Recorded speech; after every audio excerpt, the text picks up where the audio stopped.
안녕하세요. 오늘도 사연살롱을 찾아주셔서 감사합니다.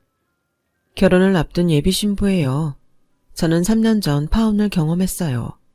파혼의 원인은 예비 시어머니였어요. 시어머니 자리가 별로였냐고요? 아니요. 오히려 그 반대였어요. 어머님은 제가 세상에서 본 사람 중 가장 선하고 좋은 분이었거든요. 그런데 왜 그런 어머님의 며느리가 되길 거부했냐고요? 그 얘기를 들려드릴게요. 저는 엄마 없이 자랐어요. 제가 3살 무렵이던가요. 오랜 기간 지병을 앓고 있던 엄마가 세상을 떠나시고 말았거든요. 그래서 저는 엄마 얼굴을 기억 못해요. 물론 사진으로 보기는 했지만 제 기억 속에는 엄마 모습이 없었으니까요. 비록 제게 엄마는 없었지만 제 주위엔 엄마를 대신해서 저를 보살펴줄 사람들은 많았어요.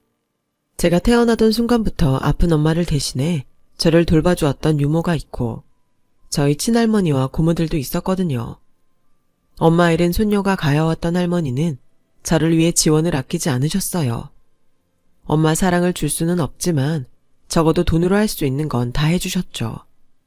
고모들은 고모들대로 밖에서 제가 기죽지 않도록 엄마 노릇을 해줬어요.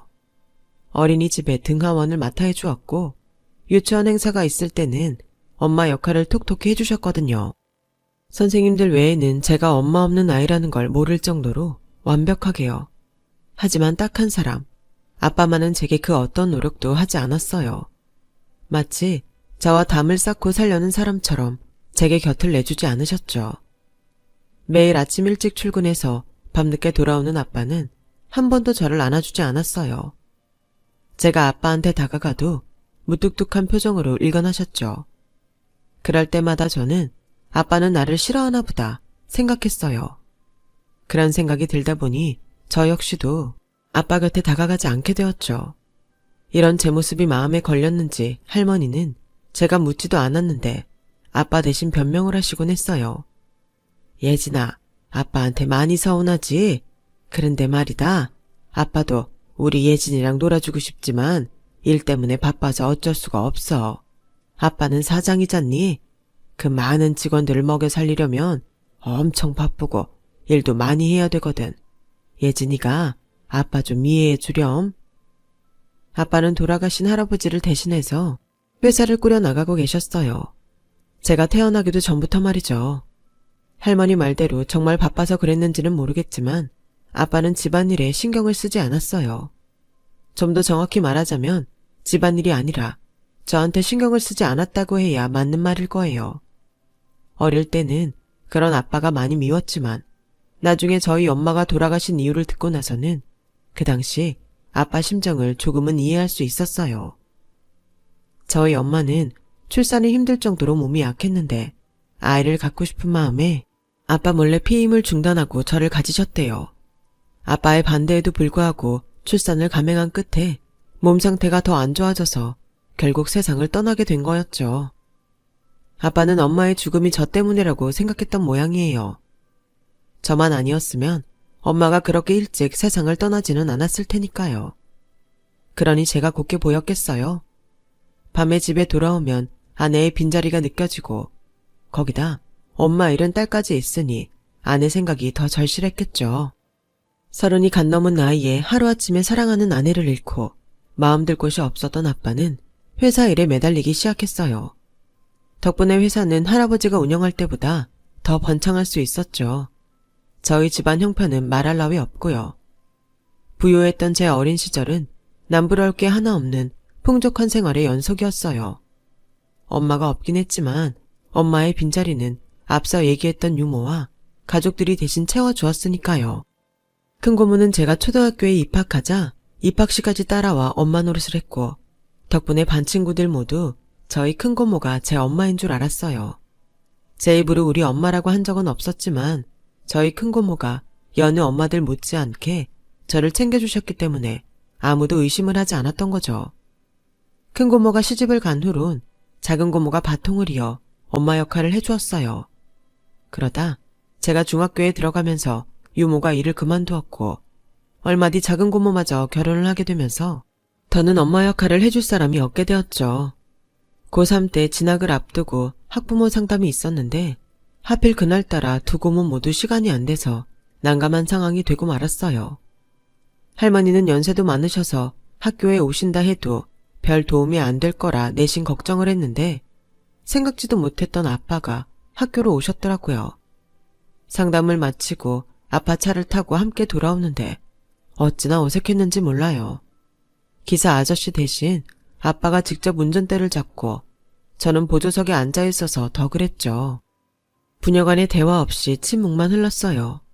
그러다 아빠가 신호가 걸려 잠시 멈춰섰는데 아빠가 뭔가를 보고는 아 하고 놀라시더라고요. 아빠 시선을 따라가 보니 변두리 극장에 걸린 간판이 보였어요. 조잡하기 이를 데 없는 간판이었죠. 주인공 얼굴이 찌그러져 보일 정도로 못 그린 손 그린 간판이었어요. 영화 제목도 제가 처음 듣는 홍콩 느와르 영화였어요. 아빠는 잠시 생각하더니 물끄러미 저를 보시고는 그러셨어요. 예진아, 아빠랑 영화 보고 갈래? 네? 아빠가 저보고 뭘 같이 하자고 한 것도 처음이고 특히나 함께 영화를 보는 건 처음이라서 어벙벙한 표정으로 아빠를 바라봤어요. 아빠도 자신이 말을 내뱉기는 했지만 내심 어색했는지 귀가 빨갛게 달아올랐더라고요. 그런 아빠를 보니 거절을 할 수가 없었어요. 지금 내가 거절을 하면 앞으로는 아빠가 용기 내서 제가 먼저 손을 내밀어주지 않을 것 같았거든요. 무슨 영화인데요? 아빠는 피식 웃더니 그러셨어요. 영웅본색 2라고 네 엄마랑 처음 만난 날 봤던 영화야. 데이트를 했던 건 아니었고 그날 극장에서 처음 만났어. 저희 엄마는 장국영 팬이었고 아빠는 주윤발 팬이었대요. 두 분은 같이 영화를 봐줄 사람을 못 찾아서 각각 혼자 극장을 찾았다가 나란히 붙은 자리에 앉게 되었죠. 장국영이 전화박스 안에서 죽는 신이 나오자 엄마는 대성통곡을 하며 오열을 했고 극장 안에 있던 사람들은 엄마의 옆자리에 앉은 아빠한테 여자친구 좀 달래라고 한 소리 했다나 봐요. 얼떨결에 엄마를 달래게 된 아빠는 아이처럼 엉엉 우는 엄마한테 반했고 영화가 끝나고 극장을 나서는 엄마를 쫓아가 데이트 신청을 했대요. 난생 처음 듣는 부모님의 젊은 시절 얘기에 저는 마치 청춘 영화를 보는 기분이 들었어요. 저만치 떨어져 있던 아빠가 조금은 제 곁으로 다가온 기분도 들었고요. 그날 아빠랑 영화를 보는 내내 저는 영화에 집중할 수가 없었어요. 영화를 보는 아빠 눈시울이 젖어 있는 걸 보았거든요. 2시간 남짓한 영화 상영 시간 동안 아빠는 먼저 떠난 아내와 함께했던 오래전 그날을 떠올렸을 거예요. 영화가 끝나고 극장을 나선 아빠는 모처럼 나왔으니 맛있는 걸 먹고 가자고 하셨어요. 그렇게 아빠랑 단둘이 처음으로 밖에서 밥을 먹었는데 아빠가 물끄러미 저를 바라보시며 그러셨어요. 오늘 보니까 우리 예진이 엄마랑 정말 많이 닮았더라. 엄마 젊은 시절이랑 똑같아. 네 엄마도 너처럼 속눈썹이 진해서 멀리서 봐도 눈이 참 예뻤거든. 그동안 아빠한테 많이 서운했지? 실은 점점 엄마를 닮아가는 널 보면서 네 엄마가 떠올라서 다가가지 못했어. 엄마를 잃은 네가 더 힘들었을 텐데 아빠가 속이 좁아서 내 마음 아픈 것만 생각하고 살았구나. 예진아, 아빠가 미안해. 하지만 단 한순간도 우리 예진이를 사랑하지 않은 적 없어. 그 마음만은 알아줬으면 좋겠다.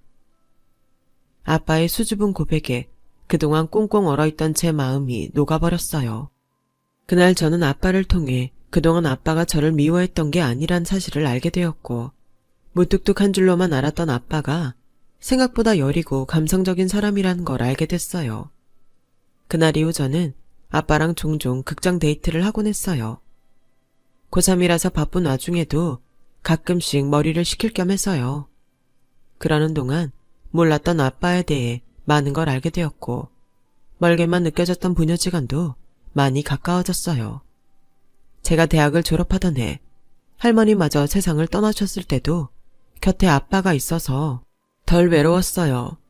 세상의 가족은 아빠랑 저 둘뿐이라 더 의지가 되었죠. 제가 첫 번째 예랑과 사귈 무렵에는 여느 집 부녀지간처럼 자연스러웠어요.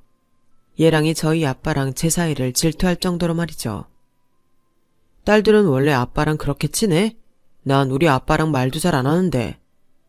아무래도 세상의 가족은 아빠랑 나 둘뿐이니까. 자기 아버지는 어떤 분이야? 공무원이셔. 성실하고 부지런하시지. 어머님은? 엄마, 그냥 뭐 평범해. 살림만 해서 세상 물정을 잘 모른다고 할까? 그래서 좀 불쌍할 때도 있어. 솔직히 남자인 내가 봐도 우리 엄마는 너무 친가 식구들한테 저자세거든. 큰엄마, 작은엄마, 고모도 셋이나 있는데 명절에 하루 종일 주방에 붙어있는 건 우리 엄마뿐이야. 어릴 땐 그런 엄마가 불쌍하다는 생각이 들어서 아빠한테 따지기도 했는데 정작 본인인 엄마가 변하지 않으니까 별 수 없더라고. 지금은 그냥 그러려니 해. 자기 팔자는 스스로 만드는 거잖아. 엄마가 스스로 엄마 인생을 그렇게 만든 거지 뭐. 예랑이 말 속 어머님은 스스로 자신의 인생을 힘들게 하는 그런 여자였어요. 팔자는 스스로 만드는 거라는 예랑이 말처럼 현재 집안에서의 어머님의 위치는 어머님 자신이 자초한 것처럼 생각되었죠. 하지만 2년간의 연애를 끝으로 결혼을 하기로 마음먹고 예비시댁에 찾아가 만나본 어머님은 예랑의 말과는 전혀 다른 분이었어요. 말씨와 행동이 조용하고 여러 방면에 재주가 많아 보이셨거든요. 예랑 말처럼 어리석은 사람처럼 보이지는 않았어요. 다만 과하게 남편 눈치를 보고 사는 사람 같다는 인상은 지울 수 없었죠. 아버님은 꽤 직급이 있는 공무원으로 권위적인 분이셨어요. 제게 예의를 지키며 말씀하셨지만 왠지 말이나 행동에 진심이 담겨있지 않은 것 같았죠.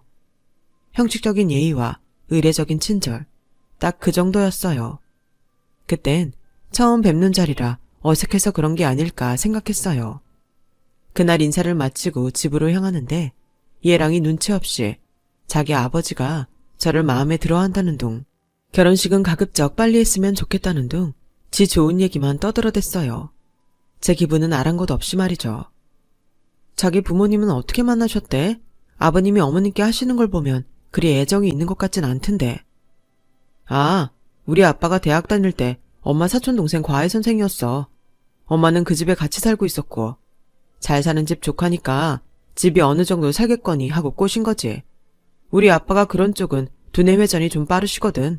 근데 알고 보니까 엄마한테는 부모도 없고 집도 절도 없는 처지였던 거야. 뒤늦게 그걸 알고 헤어지려는데 하필 우리 형이 생긴 거지. 아빠가 군대를 핑계로 엄마한테서 도망치려고 했는데 엄마네 고모가 변호사까지 끌고 와서 임신한 조카 책임 안 지면 소송 걸겠다고 협박했대. 그래서 발목 잡힌 거지. 근데 솔직히 나라도 여자 쪽에서 그렇게 나오면 정 떨어지지. 그래서 우리 아빠가 엄마를 싫어해. 그렇게 싫으면 이혼하면 됐잖아. 자기를 사랑하지도 않은 남편한테 그런 대접받고 사는 자기 엄마는 무슨 죄냐고.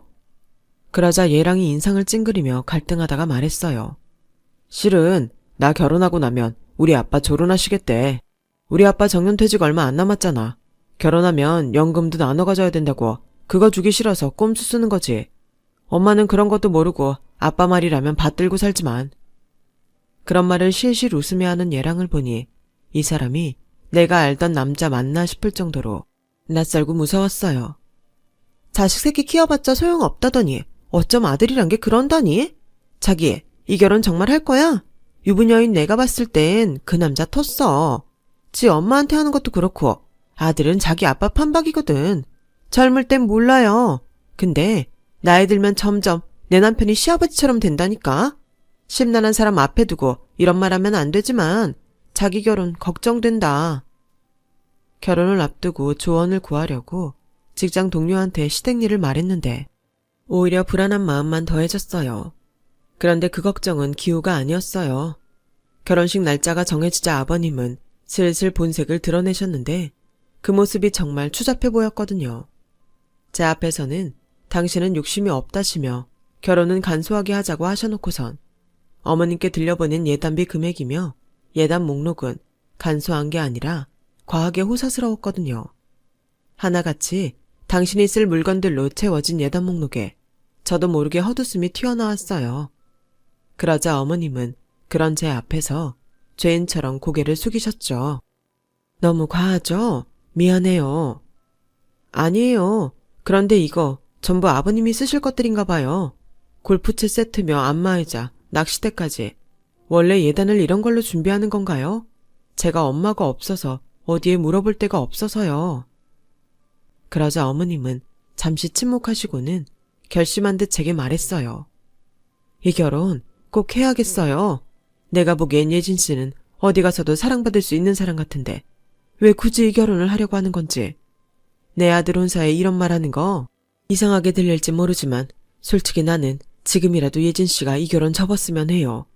나도 친정 부모님이 계셨다면 지금 남편이랑 살지 않았을 테니까요. 진심이 담긴 그 말에 가슴이 철렁 내려앉는 것 같았어요. 내심 저도 이 결혼이 탐탁치 않게 느껴지던 참이라 그랬나 봐요. 결혼이 기정사실화되고부터 얘랑은 저희 아빠 재산이 마치 자기 소유가 된 것처럼 행동하기 시작했고, 아버님 역시 부자 사돈한테 한미천 잡으려고 혈안이 된 사람 같았거든요. 그러면서도 자기 손을 더럽히지 않으려고 돈 얘기는 무조건 어머님을 앞세워 하셨어요. 당신은 고고하고 정의로운 사람인 척 가식을 떨면서요. 이런 종류의 인간은 처음 접하는 터라 하루하루 결혼에 대한 확신이 없어진 차에 어머님의 말씀은 내 결심에 쐐기를 받게 되었죠. 그래서 이 관계를 어떻게 끝내야 하나 고심하고 있었어요. 그런 와중에도 예랑과 아버님은 제가 이런 생각을 하는지 꿈에도 모른 채 자신들이 원하는 방향으로 결혼식을 끌어갈 궁리만 했어요. 특히 아버님은 아예 대놓고 제 앞에서 어머님께 함부로 행동하기 시작했고, 예비며느리 앞인데도 당신 아내한테 야, 라는 호칭을 쓰고 말끝마다 네가 하는 게 다 그렇지 라는 말로 어머님의 자존심을 밟았어요. 저는 살면서 그런 무례한 행동을 처음 접하는 거라서 거북하더군요. 하지만 얘랑은 그동안 그런 분위기에 익숙해져서 그런지 아무렇지 않아 보였어요. 오히려 자기 아버지를 따라 사소한 일에도 어머님께 잘못을 돌리는 치사한 모습까지 보였어요. 그런 모습에 같은 여자로서 분하고 화가 나더군요. 어차피 파혼은 결정된 거고 이렇게 된 마당에 솔직하게 저를 걱정해 주었던 어머님을 이 집에서 구제해야겠다는 일종의 사명감이 생겼어요. 그러던 어느 날이었죠. 아버님이 상의할 게 있다고 집으로 오라고 하셔서 찾아갔더니 안에서 아버님 호통소리가 들리더라고요. 너는 그게 문제야. 네가 뭐라고 예단이 과하니 많이 떠들어? 내가 받을만 하니까 받겠다는데 니까짓 게 뭐라고 건방이냐고. 새기네 집이 어느 정도 사는지 너 아냐 모르냐. 이 정도 예단은 그 집에선 껌값이라고. 막말로 장사꾼 주제에 명망 있는 우리 집안이랑 사돈을 맺는 건데 그 정도 돈 안 들이고 자식 혼사 치를 수 있냐? 내가 당연히 받을만 하니까 바라는 거라고. 그리고 너 새아기 앞에서 뭔 소리 했어? 걔가 요즘 나 보는 눈이 달라졌더라. 너 괜히 애한테 허튼 소리 짓거리면 그때 내 집에서 내쫓을 줄 알아. 집도 절도 없는 년 애 뱉다고 받아줬더니 아주 안방마님 노릇까지 하려고 들어. 야, 이숙자 정신 차려. 넌 나 없으면 끈 떨어진 년이야. 그 말에 없던 정도 떨어진 저는 바로 돌아서 나왔어요. 주차를 하느라 뒤늦게 집에 들어서던 얘랑은 저를 쫓아 나왔어요. 나 도저히 이런 기분으로 자기랑 결혼 못하겠어. 싫어. 안 할 거라고. 야, 너 지금 와서 그게 무슨 소리야. 예식장도 다 잡았고 네 드레스랑 웨딩 촬영 예약까지 끝냈는데 이제 와서 결혼 안 한다면 어떡하라고. 좋아. 네 기분 이해해. 근데 이건 그저 단순한 메리지 블루일 뿐이야. 일시적 감정에 잠시 휘둘리는 거라고. 지금 한 네 말이랑 행동 내가 다 용서해 줄 테니까 없던 걸로 하고 들어가자. 너 지금 이대로 돌아가면 우리 아빠 정말 화내셔. 우리 아빠 화나면 너 어떡할 거야? 그게 나랑 무슨 상관인데. 난 그동안 자기 아빠 때문에 밥도 제대로 못 먹고 잠도 제대로 못 잘 정도로 힘들었어. 근데 오늘 보니까 내가 괜한 스트레스를 받았던 것 같더라. 나 이미 자기랑 자기네 집에 정 떨어진 지 오래야. 처음 인사드리러 오던 날부터 줄곧 마음에 내키지 않았다고. 자기 아내한테 함부로 하는 아버님도 그렇고 그런 상황을 당연하게 받아들이는 자기도 정상적으로 보이지 않아. 그런데 내가 어떻게 그런 사람이랑 결혼하고 며느리가 되겠어? 예식장이랑 스드메 예약한 건 내가 처리할게. 그러니까 우리 이쯤에서 그만하자. 그게 맞아. 매몰차게 돌아서는 제게 얘랑은 거기서라고 고함을 질렀지만 그대로 집으로 돌아왔어요. 그리고는 아빠한테 지금까지 있었던 일들을 다 말씀드렸죠. 아빠는 제 뜻이 그렇다면 알겠다며 계약금 문제는 아빠가 대신 처리해 주겠다고 하셨어요. 그렇게 파혼이 결정되고 모든 게 다시 제자리로 돌아온 어느 날, 길에서 우연히 얘랑의 아빠를 보게 된 거예요. 딱 봐도 불륜관계로 보이는 젊은 여자랑 팔짱을 끼고 가더라고요. 그렇게 점잔 떨며 예의 따지던 분이 길에서 여자랑 뽀뽀까지 하고 말이죠. 그 순간 불현듯 얘랑이 했던 말이 떠올랐어요. 아버님이 퇴직을 앞두고 어머님과 연금 나눠 쓰기 싫어서 조론을 하겠다고 했단 말이요. 이제 다 끝난 사이인데 괜히 끼어들어 분란만 일으키는 게 아닌가 걱정도 됐지만 용기 내서 제게 결혼을 다시 생각해보라고 말해주었던 어머님을 그냥 모른 척할 수는 없었어요. 그래서 어머님께 전화를 했어요.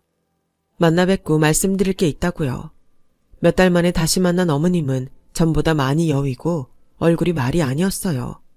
아니나 다를까 아버님이 조로를 선언하면서 어머님한테 살 집을 마련해 줄 테니 나가라고 했다나 봐요. 문제는 조론을 하면 더 이상 생활비를 줄 수 없다며 앞으로는 식당 일을 하든 폐지를 줍든 자기 살 길은 알아서 꾸려가라고 했다더군요. 하지만 40년 넘게 집에서 살림만 해온 분이 갑자기 어디서 직장을 구할 수 있겠어요. 식당 일을 알아보는데 면접을 보곤 나 같은 사람은 안 쓴다네요. 일을 못하게 생겼나 봐요. 이 나이 먹도록 변변한 기술도 없고 이 나이에 이렇게 막막하게 될 줄은 몰랐어요. 내가 참 바보 같죠? 아니요. 바보는 한 치 앞도 못 보고 잔머리 굴리는 아버님이죠. 제가 하나만 여쭤볼게요. 어머님은 아버님이랑 계속 살고 싶으세요? 생활이 보장돼도 지금처럼 같이 살고 싶으시냐고요. 어머님은 생각할 것도 없이 고개를 가로저었어요. 그럼 됐어요.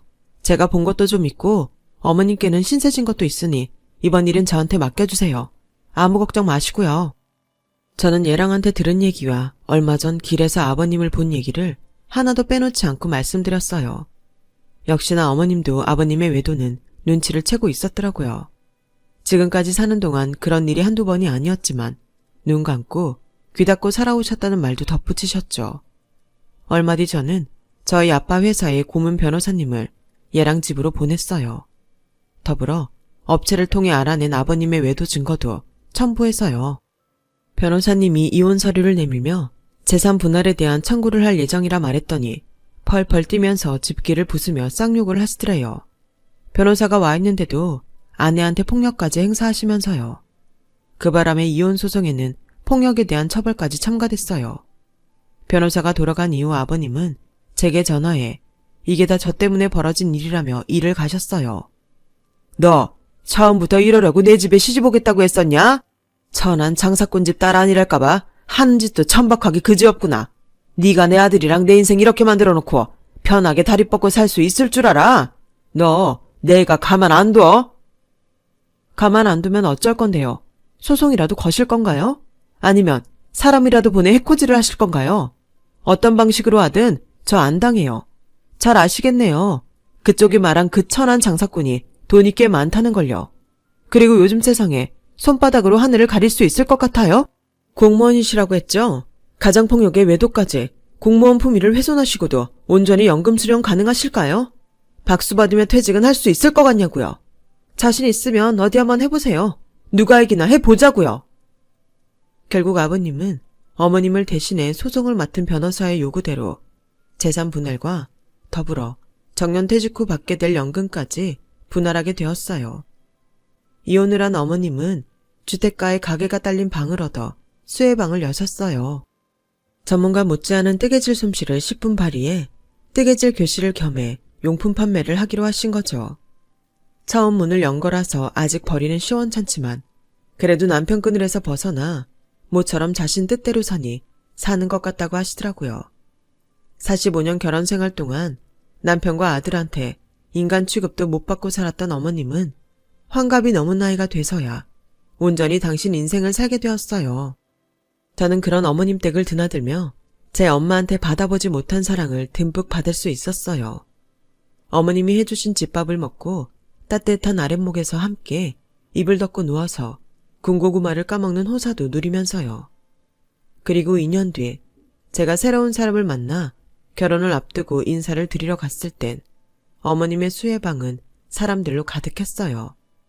친정 고모님이 세상을 떠나시면서 약간의 유산도 물려주셔서 노후 걱정은 없다시며 제게 결혼 선물로 장을 해주겠다고 하시더군요.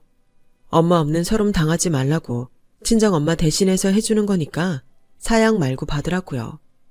그렇게 저는 파혼한 전 예랑의 어머님이 골라준 혼수를 가지고 결혼을 하게 되었어요. 하마터면 고부간이 될 뻔했던 어머님과 저는 이제 서로의 인생을 구제한 은인관계로 관계를 이어가고 있답니다. 아무쪼록 어머님의 인생에 오래오래 꽃길이 이어지길 바랄 뿐입니다. 지금까지 제 사연을 들어주셔서 감사합니다. 들어주신 분들의 앞길도 꽃길만 가득하시길 바랍니다. 여러분, 사연 댓글에 응원과 현명한 조언 부탁드려요. 좋아요와 구독은 저에게 큰 힘이 됩니다. 오늘도 좋은 일 가득하세요.